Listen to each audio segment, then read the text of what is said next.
Convergence de vues et volonté affichée de cheminer ensemble pour porter haut et loin le drapeau AES. On pourrait la qualifier ainsi la séance de travail entre les premiers ministres maliens et burkinabés.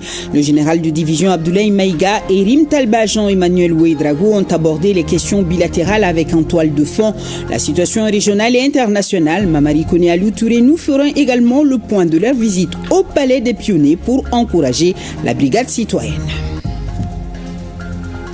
Bamako abritera ce samedi 23 août la 12e conférence des ministres de l'Observatoire des fonctions publiques africaines. Cette 12e édition verra la nomination des nouveaux secrétaires exécutifs. En prélude à l'événement, les experts se rencontrent afin d'améliorer les documents sur la gouvernance de l'organisation pour son maintien en bon état. Célébration du 60e anniversaire de la Croix-Rouge malienne. On retient que le partenariat gouvernement du Mali et Croix-Rouge malienne reste dynamique. 60 ans d'efforts fournis par l'organisation humanitaire au service des communautés bénéficiaires, des réalisations qui s'échiffrent à plusieurs dizaines de milliards de francs CFA. Humanisme et solidarité, toujours focus sur le travail d'ambulancieux dans ce journal. Nous avons Mohamedou Ouattara et Niaman Koulibaly. De par leurs fonctions, ils constituent un maillon essentiel de la chaîne des urgences. À quoi rime leur quotidien? Quelles sont les difficultés et les motivations à aider leurs prochains dans des moments aussi critiques de leur vie? Réponse avec Soumaou Aïdara qui est allé à la rencontre de ce que nous allons surnommer ces héros discrets. Bonsoir. Commençons par la colline du pouvoir où le locataire des lieux, le général d'armée Assimi Goïta, chef de l'État, a reçu en audience le premier ministre burkinabé Rim Talba Jean-Emmanuel Ouedraogo en séjour au Mali depuis ce mardi pour prendre part au deuxième camp de la brigade citoyenne. Le chef de gouvernement burkinabé avec le président Goïta ont échangé sur les défis liés à l'émancipation de nos États et la réaffirmation de notre solidarité. Aussi, le premier ministre burkinabé a reçu des conseils du président de la transition et des orientations dans le cadre de la poursuite de l'action gouvernementale. On l'écoute à sa sortie d'audience au micro de Alousseini Touré.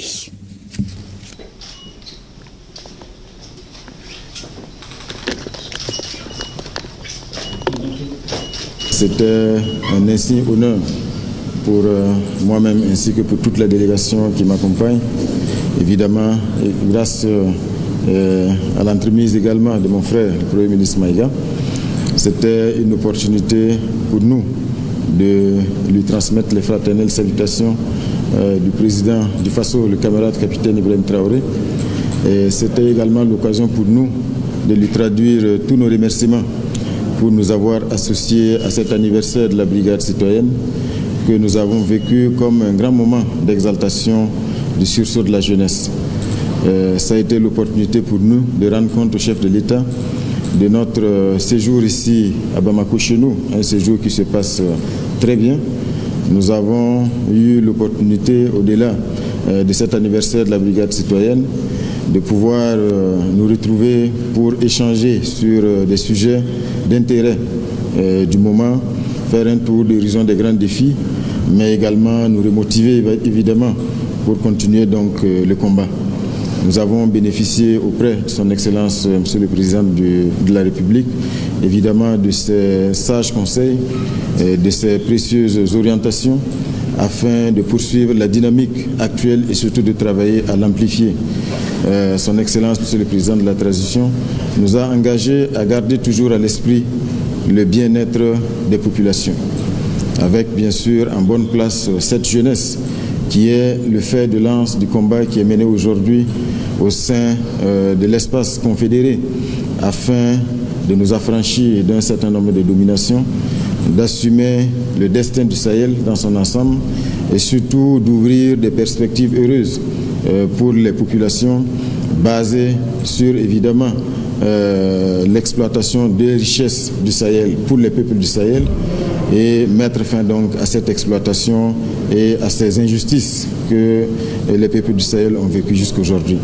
Donc c'est pour dire que nous ressortons de cette audience plein de motivation parce que son Excellence, Monsieur le Président de la Transition, nous a rappelé que le combat continue.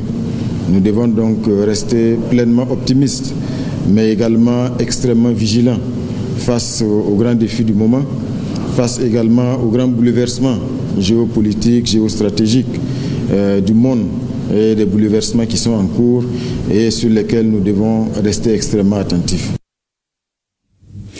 À l'agenda de ce jeudi également du Premier ministre du Faso, cette sortie, son homologue malien l'a conduit aujourd'hui au Palais des Pionniers en commune 6 du district de Bamako pour encourager la brigade citoyenne.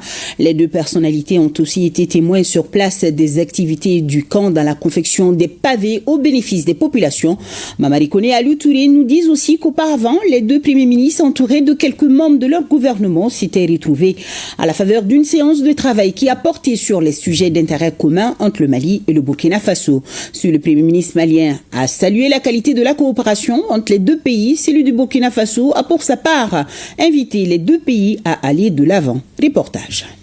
Convergence de vues entre le Mali et le Burkina Faso, deux pays qui entretiennent de bonnes relations séculaires et qui ont beaucoup de choses en commun. C'est une séance de travail qui regroupe Maliens et Burkinabés autour des premiers ministres des deux pays. Les sujets d'intérêt évoqués concernent la coopération bilatérale, les situations géopolitiques régionales et internationales. Une coopération qui unit nos deux peuples, nos deux pays, liés par l'histoire, la géographie et les valeurs communes, dont la consécration se traduit par la Confédération des États du Sahel, AES, que nous avons bâti et consolidé ensemble, main dans la main avec nos frères du Niger. Cette marche inexorable que nous avons entamée sous le leadership éclairé des pères fondateurs de la Confédération de l'AES, à savoir les excellences le capitaine Ibrahim Traoré, président du Faso, chef de l'État, le général d'armée Assimi Goïta, président de la transition, chef de l'État, président de la Confédération des États du Sahel, et le général d'armée Abdourahmane Tiani, président de la République, chef de l'État du Niger, demeure le cadre idéal, pour ne pas dire la seule voie vers la stabilisation, la paix durable et la prospérité partagée pour nos peuples. En réponse, le Premier ministre du Burkina Faso dira que c'est toujours un plaisir de se retrouver à Bamako, en terre africaine. Les deux pays font face à des défis communs comme la lutte contre le terrorisme et le développement. À noter que le Mali, le Burkina Faso et le Niger composent la Confédération des États du Sahel, AES. La séance de travail de ce matin, comme vous le savez, elle s'est tenue en marge de l'invitation que nous avons reçue fraternellement de mon homologue, le Premier ministre Maïga, pour prendre part à ce camp national de la brigade citoyenne. Donc ça nous a permis véritablement de faire un point de situation. Évidemment, on ne pouvait s'empêcher de saisir cette opportunité parce que c'est la toute première fois que je viens ici chez moi à Bamako en tant que Premier ministre pour pouvoir donc échanger sur des sujets d'intérêt. Donc ça a été l'occasion vraiment de faire un point de situation sur des sujets d'intérêt, non seulement d'actualité, mais aussi des sujets de fond. Et nous sommes ressortis très satisfaits des acquis engrangés. Mais évidemment, on ne va pas dormir sur nos lauriers parce que nous savons que ce sont des dynamiques qui se mènent dans un contexte d'adversité. Mais cela est de nature à décupler nos énergies, nos forces. Et donc nous sommes sortis encore plus déterminés et plus engagés et à faire en sorte que les peuples du Sahel dans leur ensemble puissent donc voir concrétiser leur soif de liberté, leur soif de dignité et surtout leur soif de prospérité. Quelques instants après, les deux premiers ministres sont rendus au Palais des Pionniers à Dianegela, en commune 6 du district de Bamako. Ici, ils ont vu à l'œuvre les éléments de la brigade citoyenne. Les deux premiers ministres ont suivi le processus de fabrication et de pose des pavés avant de poser des pavés au bonheur des populations. C'est avec beaucoup de plaisir et avec beaucoup d'enthousiasme que nous sommes venus ici ce matin, bien sûr aux côtés de mon frère, le Premier ministre Maïga, pour être témoin de cette très belle initiative qui se mène ici avec la mobilisation citoyenne. Non seulement la brigade citoyenne, mais au-delà de la brigade citoyenne, nous sentons que c'est vraiment une mobilisation d'ensemble des citoyens qui ont pris conscience de ce que leur propre sursaut peut apporter des solutions à des problèmes. Au-delà donc du résultat concret en termes donc d'aménagement de cette avenue, il y a aussi le caractère pédagogique qu'il convient de saluer et de faire prendre conscience à tous nos concitoyens du Mali ici, mais également de l'AES, que l'époque où il fallait s'asseoir et tout attendre et compter sur les promesses démagogiques souvent qui sont lancées pendant les campagnes électorales, cette période-là est révolue. Le message aujourd'hui, c'est de se mettre debout et tous ensemble nous retrousser les manches pour trouver des solutions. Chacun peut être utile par sa force de travail, mais également par ses moyens, par son expertise, afin que tous ensemble nous puissions être comptables de la transformation de nos sociétés la transformation de nos quartiers, de nos rues. Et je pense que ici c'est l'illustration de ce sursaut citoyen qu'il convient de saluer et appeler donc à une adhésion totale pour que la dynamique qui est ici à l'œuvre puisse s'amplifier et puisse être perceptible partout au Mali, partout au Burkina Faso, partout au Niger, partout dans l'espace AES. Cette activité s'inscrit dans le cadre de l'édition 2025 de la Journée nationale de la brigade citoyenne dont le Burkina Faso est le pays invité. Le camp de brigade mobilise cette année plus de 5000 jeunes de Bamako et de 16 régions du pays autour des activités de citoyenneté.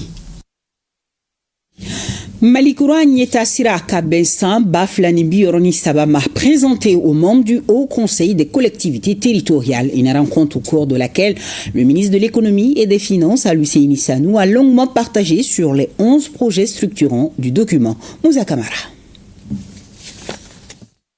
Un projet ambitieux, une vision à long terme et une volonté assumée de transformer en profondeur le Mali. Voilà le temps donné à cette rencontre tenue au siège du Haut Conseil des collectivités territoriales. Ce document pensé sur un horizon de 40 ans se veut la feuille de route pour un Mali nouveau. Nous avons 4 étapes, 4 phases de 10 ans, ce qui fait que nous passerons donc de 2023 à 2063. Pour ce faire, il nous a été donc recommandé de mettre en place une politique économique, sociale qui permettra donc d'atteindre un taux de croissance de 10% ou plus. Deuxièmement, de veiller à la souveraineté de notre pays. Les membres du Haut Conseil des collectivités territoriales ont salué l'initiative et réaffirmé leur volonté d'accompagner ces projets structurants. La mise en œuvre des activités de dissémination des documents de la vision Malikoura Nyeta Siraka Kaben sans Bafla Bioroni Savama a été un grand honneur et un grand plaisir pour nous. Nous sommes suffisamment édifiés. Cette vision entre dans le cadre de la consolidation des acquis et de la poursuite des réformes entamées par la transition. Mais au-delà des chiffres, Malikoura Nyeta Sira mise sur la reconquête de la souveraineté nationale, qu'elle soit économique, politique, éducative et culturelle, et l'émergence d'un Mali fort, résilient et prospère. Nous avons 4 documents, un document de diagnostic, un document sur la vision, un document sur les projets que nous envisageons de mettre en place pour atteindre les résultats et les cartes. Nous avons décidé de mettre en place 11 projets structurants qui doivent nous permettre d'aboutir au Mali émergent. En prenant langue avec les institutions de la République, Malikoura Nyeta Sira jette les bases d'un pacte national autour d'un avenir partagé, une vision de 40 ans, mais des actions à engager dès maintenant. La 12e conférence des ministres de l'Observatoire des fonctions publiques africaines se tiendra à Bamako ce samedi 23 août. Là, en prélude à l'événement qui regroupera les délégués de 26 pays africains, les experts s'y sont rencontrés ce jeudi pour travailler sur les documents soumis à leur appréciation pour cette 12e édition. C'est là afin d'améliorer la gouvernance de l'organisation et d'œuvrer pour son maintien en bon état. La rencontre a été présidée par le ministre du Travail, de la fonction publique et du dialogue social en présence de son collègue en charge de la refondation de l'État et du ministre de la fonction du Burkina Faso. Mohamed Kentao, Tchedje Kamara, reportage. C'est Bamako qui accueille la 12e conférence des ministres de l'Observatoire des fonctions publiques africaines le 23 août prochain. D'ici là, les experts examinent les documents de la rencontre qui verra la participation des 26 pays membres de l'OFPA. Ensemble, ils vont débattre des difficultés qui entravent la bonne marche de l'organisation et des défis auxquels elle est confrontée. Parmi les difficultés qui assaillent l'organisation figure en bonne place le non-paiement des cotisations des États membres, la non-tenue régulière des instances de l'organisation et le démembrement de son secrétaire exécutif. Cette 12e conférence doit être l'occasion pour donner une nouvelle dynamique à l'organisation afin qu'elle puisse relever les nombreux défis auxquels nos fonctions publiques sont confrontées. Parmi ces défis, nous pouvons citer le défi de la digitalisation de l'administration pour garantir une meilleure prestation aux usagers, une meilleure gouvernance et renforcer la transparence. Plusieurs autres activités sont au menu de cette 12e conférence de l'OFPA qui participe à la promotion du développement économique, social et culturel des pays membres. Les travaux de la 12e conférence porteront entre autres sur l'examen et l'adoption du compte rendu de la 11e session tenue en 2018 à Cotonou, l'adoption du budget 2025-2026, la présentation de l'exatat de la contribution des États, l'examen et l'analyse du rapport financier du secrétaire exécutif, le recrutement des nouveaux secrétaires administratifs, la date et le lieu de la prochaine session. Pour un rappel, l'Observatoire des fonctions publiques africaines participe à la modernisation et la digitalisation de l'administration, cela dans le respect de la souveraineté des États. Sa présidence est confiée au Mali depuis 2018. Atelier de communication sur les réformes du climat des affaires au Mali. Il s'agit de vulgariser le dit document qui renferme les potentialités d'amélioration de l'administration publique moderne ainsi que les modules de promotion du secteur privé pour une meilleure productivité. L'initiative est de la cellule des réformes du climat des affaires avec l'appui du PNUD. Mamadou Fani. Le rôle de l'État dans le climat des affaires est prépondérant. L'élaboration du mémorandum pour l'amélioration du climat des affaires répond à un souci de dynamiser le secteur des affaires, d'où cet atelier de communication sur les réformes pour l'amélioration du climat des affaires au Mali. Il y a eu beaucoup de réformes qui ont été menées de 2021 à nos jours. Parmi ces réformes, nous pouvons citer entre autres la loi sur les bénéficiaires effectifs qui oblige les entreprises à déclarer dans un registre les personnes qui bénéficient des actions là, dans la société. Ensuite, la réforme un peu partielle du Code général des impôts qui a été faite en application de cette disposition. Mais la grande réforme, c'est de sensibiliser la population, de leur dire que la digitalisation continue au niveau des impôts et l'informatisation. Le présent atelier offre ainsi un cadre aux acteurs du monde des affaires pour affiner les perspectives et contribuer à l'atteinte des objectifs stratégiques d'amélioration du climat des affaires. Les résultats attendus sont les suivants. 1. Le renforcement du dialogue public-privé. 2. Une communication interactive entre les acteurs des secteurs publics et privés. Et enfin, une meilleure appropriation des réformes adoptées par les usagers. Convaincu que les résultats ci-dessus visés seront au rendez-vous. Cet atelier qui dure 2 jours constitue donc une opportunité pour le monde des affaires de mieux maîtriser les réformes en cours. Visite de contrôle au niveau des recrues 2023 du centre de formation et de mise en condition opérationnelle de Tombouctou. La hiérarchie militaire, satisfaite de ce qu'elle a vu et entendu lors de cette sortie, nous dit Idrissa Goulou Sissoko. Les recrues du centre de formation et de mise en condition opérationnelle de Tombouctou, après 5 mois de formation, sont désormais aptes au métier des armes et se sont familiarisés avec les armes légères et lourdes et physiquement mieux aguerris. Pour cette journée passée avec eux, premier acte, briefing de l'officier avant d'entamer une marche militaire hors du camp. C'est plus d'une dizaine de kilomètres avec sac au dos et armes en bandoulière. Après le trajet quartier, Kabara et camp, les recrues sont testés sur le plan physique par un exercice d'embarquement et de débarquement sur les véhicules. Pour les recrues, on a divisé les formations en 2 temps. L'instruction, et les jeunes civils, on a eu à faire la formation commune de base. Et cette formation commune de base s'est étalée sur 3 mois. Maintenant, nous avons entamé la phase opérationnelle qui est très très intense, et qui concerne les modules sur les ISTC, les armes collectives et beaucoup d'autres choses, à savoir le combat en zone urbaine, les modules de sécurité au combat. Ces jeunes recrues, ils sont prêts à être déployés dans leur environnement. L'exercice qui aura émerveillé les autorités militaires est celui de tir à l'arme légère et lourde, et il faut signaler la présence remarquée des jeunes filles.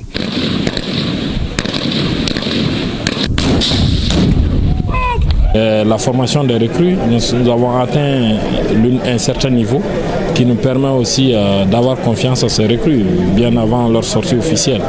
Des recrues qui arrivent à manœuvrer avec des PKM, qui arrivent à donner des résultats satisfaisants. Nous sommes fiers du devoir accompli, nous sommes vraiment contents de la manière dont la formation est tenue. Ces recrues, prêts à se sacrifier pour la défense de l'intégrité territoriale de notre pays, rejoindront bientôt les rangs de l'armée malienne. Comme annoncé dans les titres, la célébration du 60e anniversaire de la Croix-Rouge malienne. On retient que le partenariat gouvernement du Mali et Croix-Rouge malienne reste dynamique. 60 ans d'efforts fournis par l'organisation humanitaire au service des communautés bénéficiaires, des réalisations qui se chiffrent à plusieurs dizaines de milliards de francs CFA. Youssouf Diakité et Idrissa Traoré nous disent que c'est le ministre de la Santé et du Développement social qui a présidé la cérémonie. 60 ans d'engagement jour pour servir l'humanité. Difficile d'estimer le bilan de la Croix-Rouge malienne au regard des réalisations faites à l'endroit des communautés bénéficiaires, des réalisations qui s'inscrivent dans la logique des missions de l'organisation humanitaire, soulager les souffrances, protéger la dignité, bâtir l'espoir. La Croix-Rouge du Mali intervient dans les domaines de la santé. Et dans le domaine de la santé, vous avez plusieurs axes. Vous avez la santé communautaire, vous avez la prise en charge et de la malnutrition, vous avez le contrôle du paludisme, vous avez le contrôle des épidémies. Nous avons aussi la préparation et la gestion des catastrophes, dans lesquelles nous avons la composante préparation, anticipation et aussi nous avons la réponse après les catastrophes. Il y a 60 ans, un rêve prenait forme, celui d'un homme visionnaire, le docteur Soumino Dolé, alors ministre de la Santé et du Développement social. Touché par la détresse d'une mère qui tenait un enfant malade, privé d'accès aux soins, dans un village reculé, il eut l'intuition qu'il fallait doter le Mali d'une institution humanitaire neutre, impartiale et indépendante pour soulager les souffrances humaines. La Croix-Rouge malienne, ce n'est pas une ONG, c'est plutôt des auxiliaires des pouvoirs publics qui interviennent dans l'humanitaire. L'humanitaire dans tous les secteurs, sur le plan social, sur le plan santé, sur le plan environnement, bref, sur le plan développement tout court. Il faut le rappeler, la Croix-Rouge a des principes de fonctionnement tels que l'humanité, l'impartialité, la neutralité, l'indépendance. À ceci s'ajoute le volontariat, l'unité et l'universalité. La société nationale célèbre 60 ans d'ancrage local, communautaire avec son vaste réseau de plus de 10 000 volontaires répartis sur tout le territoire national. En effet, ces braves hommes et femmes qui constituent la Croix-Rouge travaillent sans relâche sur le terrain, très durement, souvent dans des conditions extrêmement difficiles, pour venir en aide aux populations les plus vulnérables. La Croix-Rouge malienne a toujours déployé, du nord au sud du pays, son action sur tous les fronts de l'assistance humanitaire. Des services de santé, de la nutrition, de la fourniture de l'eau potable à la protection. La Croix-Rouge malienne a constamment répondu présent. Le ministre de la Santé et du Développement social, présidente de la cérémonie, s'est félicité des résultats obtenus auprès des communautés bénéficiaires et a ensuite salué les efforts consentis par l'antenne nationale de la Croix-Rouge malienne. La Croix-Rouge malienne, c'est aujourd'hui plus de 10 000 volontaires mobilisés, un réseau actif dans toutes les régions, un acteur de premier plan face aux urgences, aux crises humanitaires, aux défis de santé publique, à l'insécurité alimentaire, à la protection des personnes vulnérables. En célébrant ce jubilé, le Mali rend hommage à une institution citoyenne et résiliente. L'un des moments forts de la cérémonie a été la remise des distinctions honorifiques à certaines personnalités pour leur contribution à la vulgarisation des actions humanitaires. Et parlons toujours d'humanisme et de solidarité, focus sur le travail d'ambulanciers dans ce journal. Nous les rencontrons fréquemment en circulation, mais savons-nous réellement qui sont-ils? Quelles sont leurs motivations, leurs responsabilités, bref, leur engagement à prendre soin de l'autre dans des moments critiques très souvent entre la vie et la mort. Ce soir, le RTM vous permet cette immersion dans le quotidien de Mohamedou Ouattara et Niama Koulibaly. De par leur fonction, ils constituent un maillon essentiel de la chaîne des urgences. Recrutés d'abord comme chauffeurs, ils sont ensuite formés au sécurisme pour devenir ambulanciers. Leur priorité, c'est d'arriver à temps, malgré les embouteillages, le stress et la fatigue, afin de sauver des vies. Le quotidien de ces héros discrets, c'est Soumaou Aïdara qui nous raconte.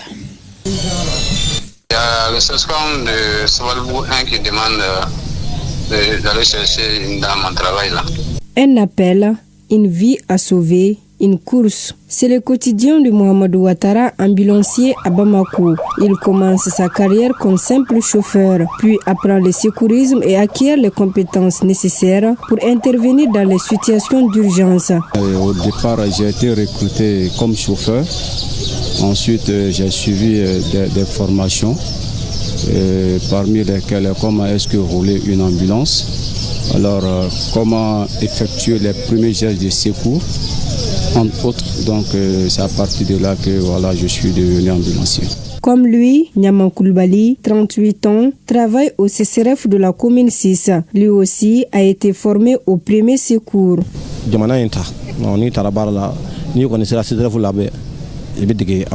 Voilà, formation qu'on a un monde ni moko de kuna folo ni docteur wala te krefe e rebe saka deme na mo chuko mina ni kenya takabolo anyo kalange ni wa ko secourisme anyo kala anyo formation ke ka fla ka siraba kan seria kala ka labanga mo on fi kuma njuko nyuma ba fo aki ka ofene kala.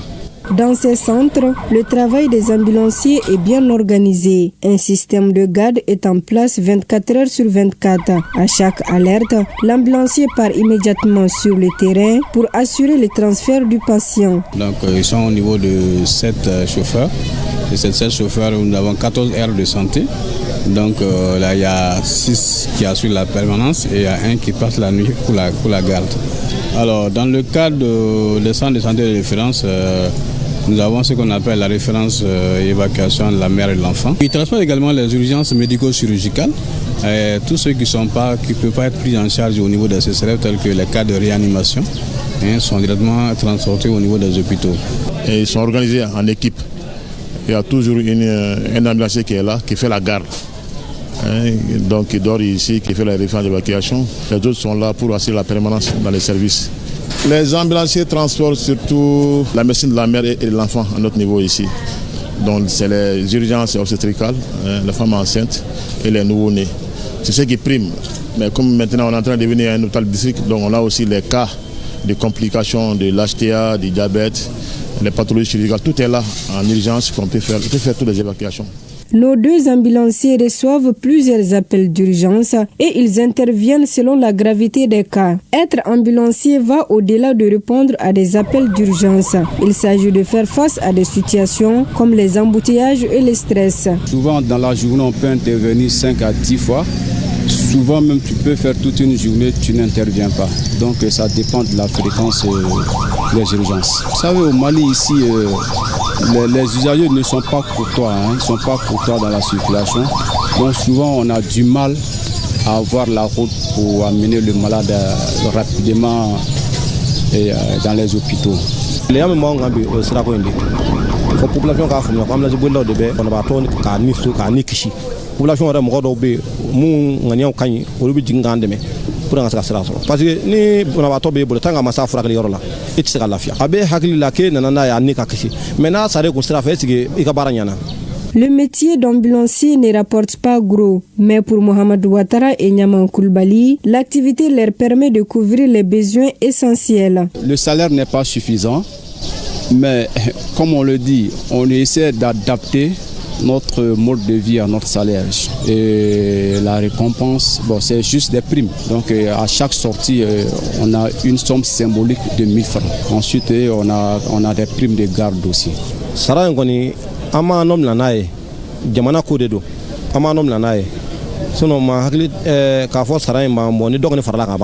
Les primes qu'ils reçoivent s'inscrivent dans le cadre du document de référence sur les évacuations. Ils ont un quota qui est fixé dans le cadre. Ensuite, en dehors de ça, ils ont les primes de garde, comme instituées par les accords tripartites entre les syndicats, l'État et les collectivités. Mais notre cadre est périmé, on est en train de faire un nouveau cadre.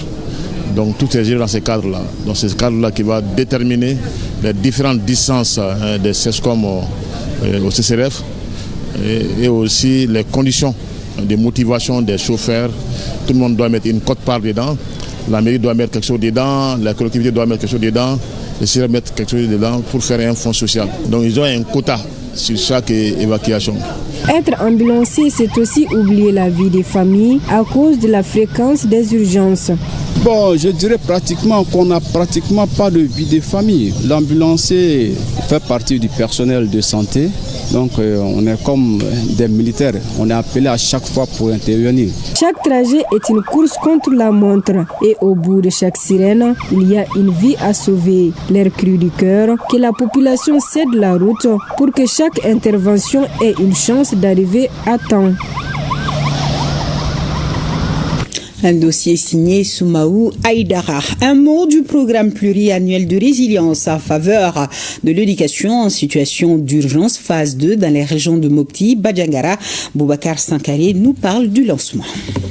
Plus de 57 000 enfants déplacés, réfugiés, retournés et familles hautes vulnérables des régions de Mopti, Banyangara et Douanza vont améliorer leurs résultats scolaires grâce au programme pluriannuel de résilience en faveur de l'éducation en situation d'urgence phase 2. Ce programme qui vient d'être présenté aux acteurs de l'école et aux autorités vise à améliorer l'accès des filles et garçons âgés de 3 à 18 ans à une éducation inclusive, sensible au genre et de qualité. L'intervention permettra aux enfants et leurs familles de bénéficier d'une assistance adéquate en éducation et en protection de l'enfant à travers un accès inclusif à une éducation de qualité qui garantisse une continuité scolaire. Financé à plus de 2 milliards de francs CFA par Education Cannot Wait, qui signifie éducation sans délai, à travers l'UNICEF, le programme repose sur 3 grands axes, à savoir assurer l'accès à l'éducation pour les filles et les garçons à travers des espaces d'apprentissage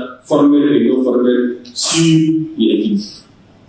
Garantir une éducation de qualité et répondre aux besoins spécifiques de chaque enfant, y compris les plus vulnérables.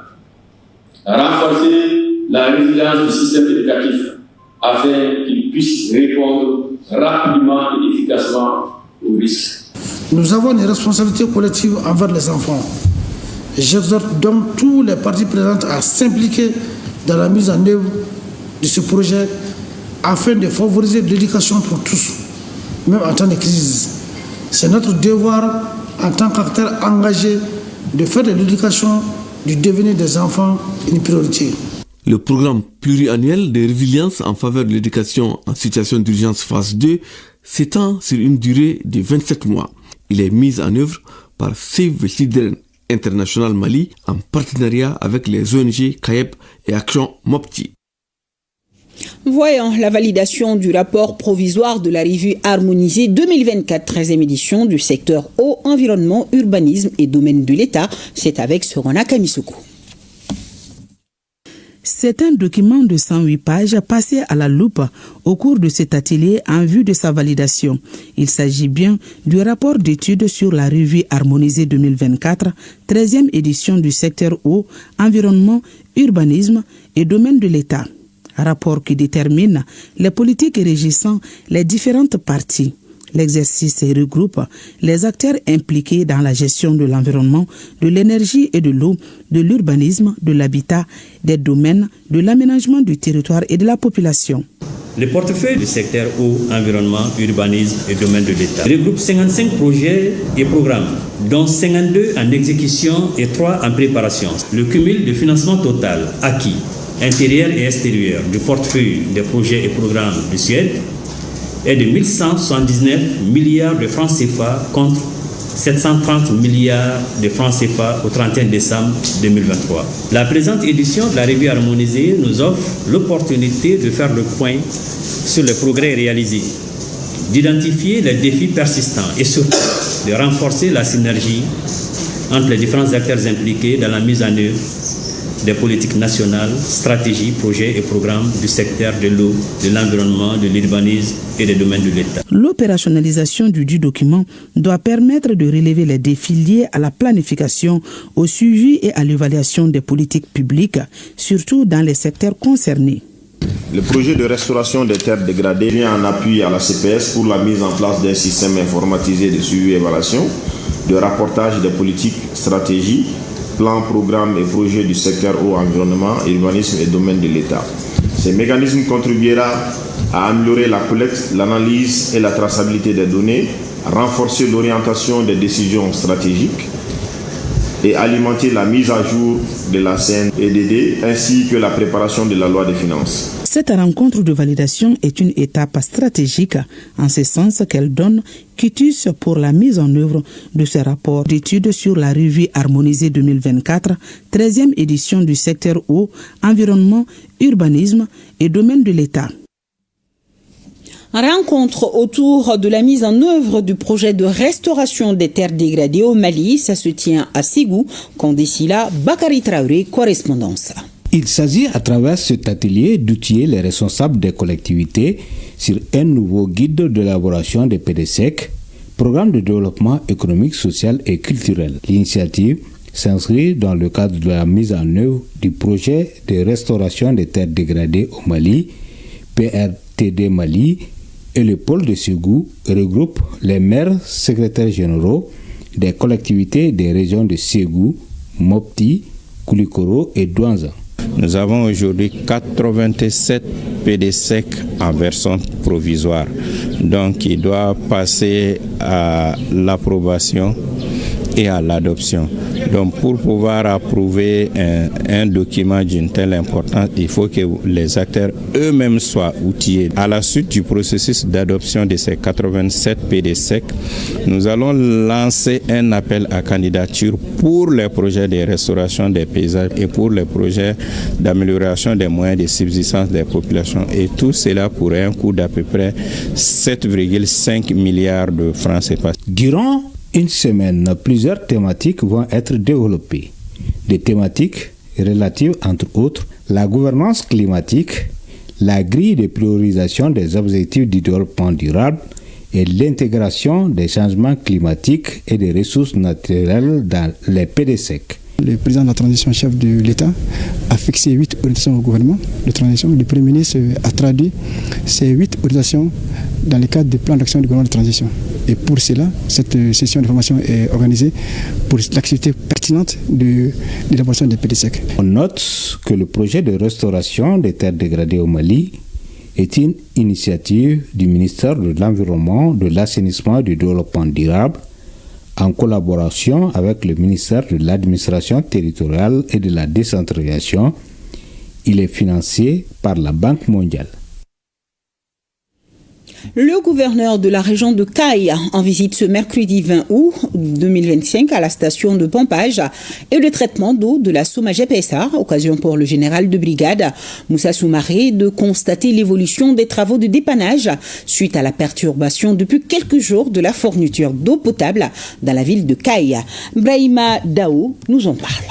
Depuis quelques jours, la fourniture d'eau potable par la Somagep SA est perturbée à Kayes. Quelles en sont les causes? Cette perturbation est liée aux travaux programmés de remplacement du collecteur 500 au niveau du refoulement qui alimente la ville en DN 500. En fait, c'est une conduite installée depuis 1983. La mise en service a été faite en 1985, donc à peu près 40 ans.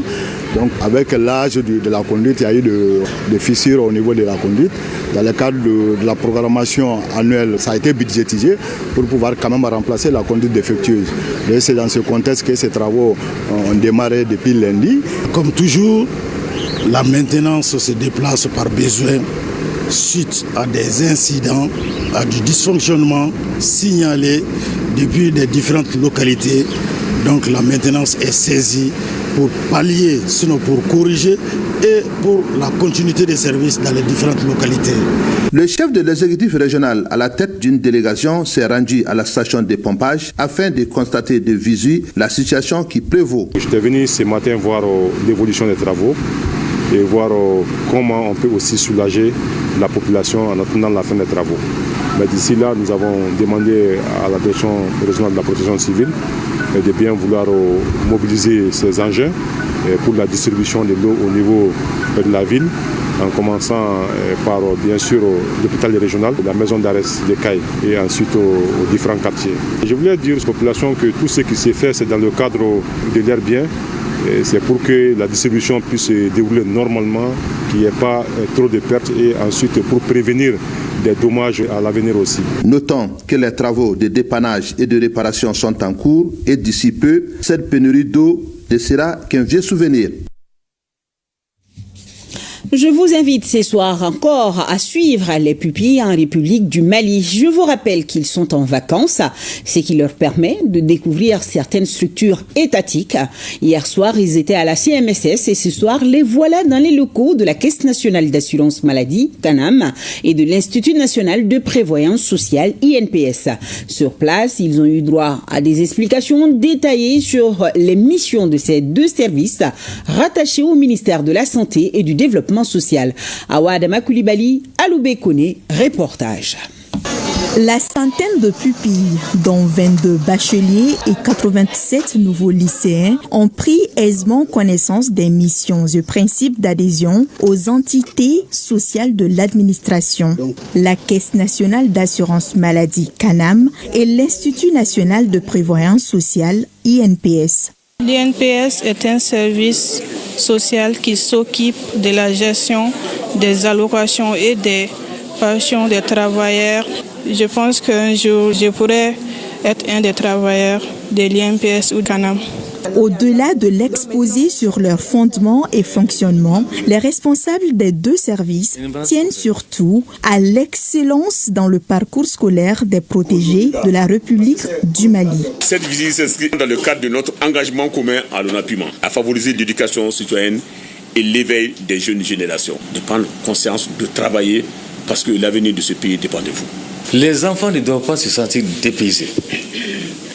Leurs conditions vont s'améliorer au fil des ans, ce qui fera qu'on aura des savants parmi eux, on aura des grands directeurs parmi eux. Pourquoi pas un jour le directeur de l'INPS parmi eux.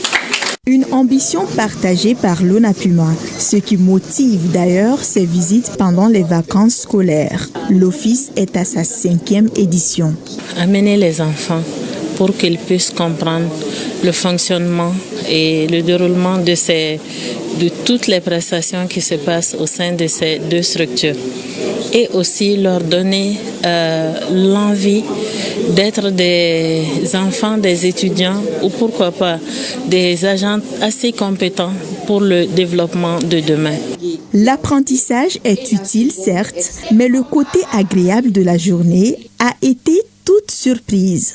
La CANAM a offert un ordinateur portable à chaque bachelier et 4 billets d'avion aux 4 premiers pour un séjour au Niger. L'INPS ajoute à cela 5 bourses d'études pour l'année académique 2025-2026.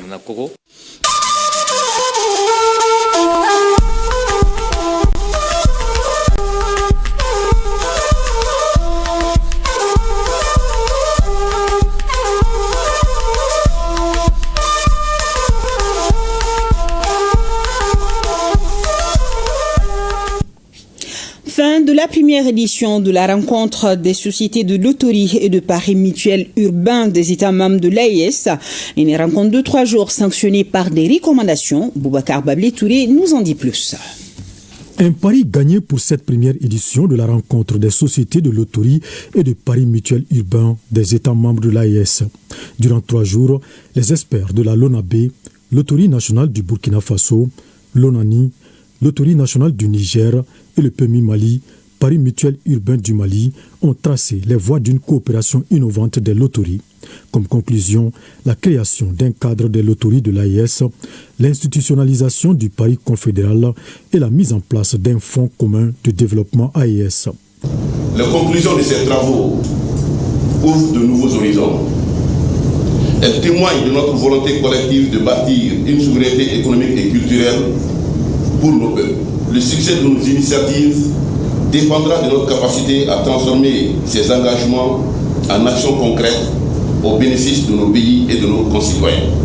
Occasion pour les directeurs généraux des sociétés des 3 pays d'adresser une motion aux autorités pour la réussite de cette première rencontre. Les directeurs généraux des sociétés de loterie nationale, du pari mutuel urbain, des États membres de la Confédération du Sahel adressent un vibrant hommage à son Excellence, le général d'armée Assimi Goïta, président du Collège des chefs d'État de l'AES, président de la transition, chef de l'État de la République du Mali. qui a permis et facilité le bon déroulement des travaux de la première édition de la rencontre des sociétés nationales de pari mutuel urbain des États membres de la Confédération des États du Sahel. Au gouvernement et au peuple malien pour l'accueil chaleureux, fraternel et l'hospitalité légendaire dont ils ont bénéficié durant leur séjour en terre malienne. En guise de souvenir, une série de remises de cadeaux entre les directeurs généraux et les experts a marqué l'événement. Et pour être tout à fait complet à suivre après ce journal, l'invité de la semaine qui reçoit le directeur général du PMU Mali avec Fasseri Doumbia, il sera question justement des grandes conclusions de la rencontre des directeurs généraux des sociétés de l'Autorité nationale et de pari mutuel urbain des pays membres de l'Alliance des États du Sahel. Rendez-vous après la page PMU Mali. L'administrateur délégué de la ville de Niamey au niveau de l'arrondissement communal Niamey 4, une visite qui entre dans le cadre de la supervision des travaux d'urgence de voirie dans la ville de Niamey. Hassan Daouda nous en parle. Première étape de cette série de visites entamée par l'administrateur délégué de la ville de Niamey, le colonel Boubacar Soumane Garantier, accompagné par l'administrateur délégué de l'arrondissement communal Niamey 4, la route Tianga, Gawado, Main-d'œuvre, Tourakou, située dans l'arrondissement communal Niamey 4. Objectif, constater de visu les travaux de profilage effectués sur cette voie d'une distance linéaire de 2600 mètres. Des réalisations bien appréciées par les populations riveraines. On est averti, on sait que ces travaux-là, et c'est les délais, ils ont respecté ça, et c'est bien, c'est une bonne chose. On souhaite vraiment à ce que partout où les voies ne sont pas dégagées, que ça se dégage.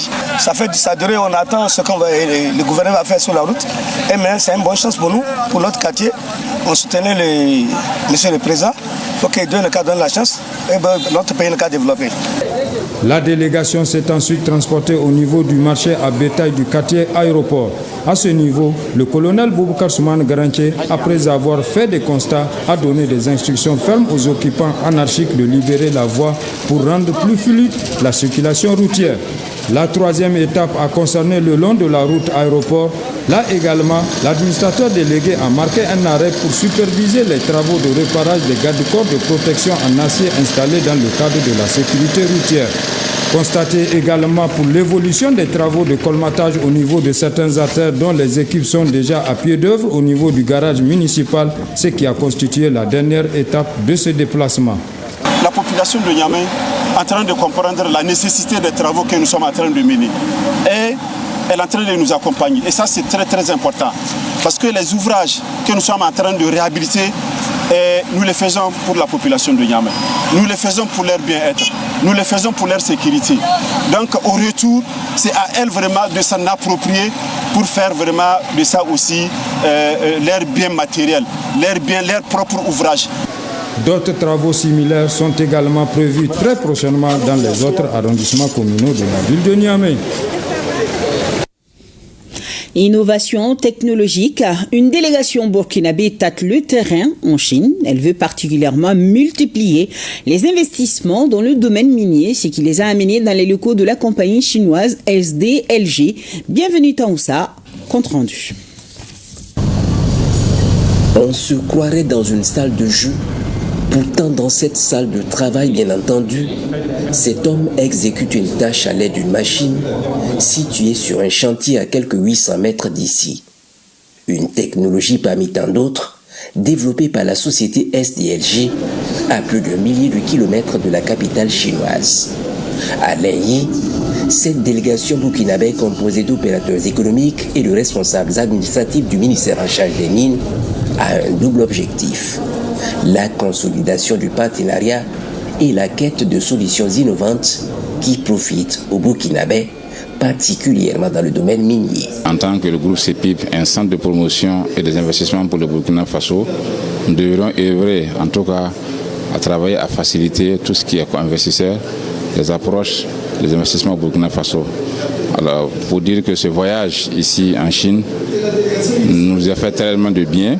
On a suivi la chaîne du début jusqu'à la fin, l'assemblage, au montage, tout ce qu'il faut en tout cas pour que tout ça bien, on a bien vu.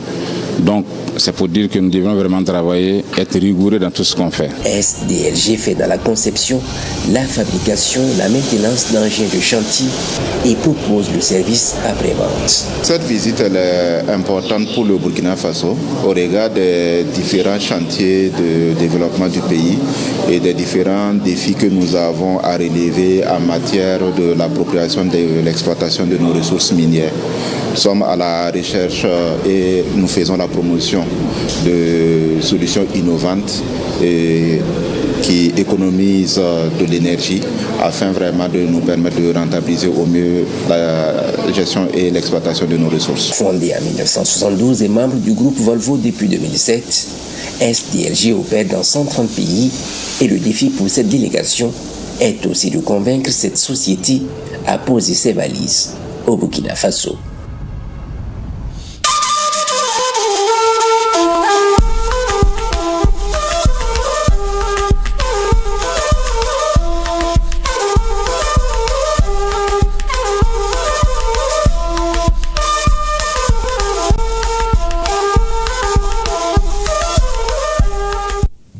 Le Conseil national de la société civile a appris avec consternation l'assassinat lâche et barbare du président régional de la société civile de Ménaka, M. Sidi Ben Baka. En cette douloureuse circonstance, le président du Conseil national de la société civile du Mali, au nom de tous les membres présente à la famille de l'illustre disparu, ses condoléances les plus attristées. Le président invite tous les acteurs de la société civile à conjuguer les efforts pour une paix durable. Il réaffirme son engagement ferme à accompagner toutes les initiatives visant à combattre la criminalité sous toutes ses formes. Le colonel à la retraite Issa Ongoiba n'est plus. Il a été accompagné en sa dernière demeure ce jeudi. Grand serviteur de l'État, le colonel à la retraite Issa Ongoiba a servi le pays tant sur le plan militaire et aussi bien que sur le plan administratif avec dévouement et loyauté. Pour rappel, le colonel à la retraite Issa Ongoiba fut ministre sous le régime du président Moussa Traoré. Aridjou Matina, reportage. Un des serviteurs loyaux et intègres de l'État s'en est allé. Le colonel à la retraite Issa Ongoiba, puisqu'il s'agit de lui, a été inhumé aujourd'hui. Grand commis de l'État, celui qui fut ministre de l'administration territoriale, de l'agriculture et de l'élevage ou encore ministre de la justice sous le régime du président Feu Moussa Traoré, était un personnage exemplaire, humain et sociable. Un homme d'exception, un père aimant, un guide, un pilier que beaucoup d'entre vous connaissaient affectueusement sous le nom de Tonton. Faire le témoignage d'un homme au parcours aussi riche n'est pas une tâche aisée. Comment résumer en quelques mots une vie si pleine, si généreuse, si profondément ancrée dans les cœurs de tous ceux qui l'ont croisé? Colonel à la retraite depuis des décennies, le ministre Ongoiba, qui a laissé une empreinte indélébile dans le développement agricole malien et la modernisation des infrastructures hydrauliques par le passé, fut diplômé de l'école militaire interarmes de Kati et de l'école militaire supérieure de Tashkent en URSS. Spécialiste des transmissions militaires à toutes armes, le colonel à la retraite Issa Ongoiba a aussi servi le pays à travers divers postes stratégiques comme directeur général de l'Office du Niger, gouverneur de la région de Gao, entre autres. Au-delà de ses responsabilités administratives et militaires, le colonel à la retraite Issa Ongoiba s'est également investi dans la défense des droits des anciens combattants, jouant ainsi un rôle crucial au sein des associations qui œuvraient pour la reconnaissance de l'armée malienne et de ses héros. Le colonel Issa Ongoiba a été tout pour nous. Au moment où nous avons été appelés à remplacer son bureau, il nous a prodigué beaucoup de conseils et il nous a indiqué les voies à suivre pour être bon patriote, bon serviteur de l'État. Et nous lui avons promis que nous, anciens combattants, nous n'allons jamais nous écarter de ces voies qu'il nous a indiquées et de ces conseils qu'il nous a proposés. Oui, un autre de ces grands patriotes, un autre de ceux qui ont consacré le meilleur de leur vie à la promotion de cet héritage des grands bâtisseurs d'empire. Ça est allé lui aussi. Oui, le colonel à la retraite, Issa Angoïba. Son destin le conduisait au métier des arts, où il choisit les transmissions, dont il devient très vite un des spécialistes dans la jeune armée du Mali indépendant. Son désir de mieux servir son pays. Le colonel à la retraite Issa Angoïba a été conduit en sa dernière demeure ce jeudi, une grande perte pour le Mali et pour la communauté nationale au sein de laquelle il était unanimement respecté pour son patriotisme. Que son âme repose en paix. Amen. Un grand merci à toute l'équipe de réalisation et à la rédaction. Merci à vous qui nous suivez de partout à travers le monde, particulièrement nos téléspectateurs de nos plateformes digitales à l'adresse www.ortm.ml sur Facebook comme sur YouTube. Bonsoir à tous.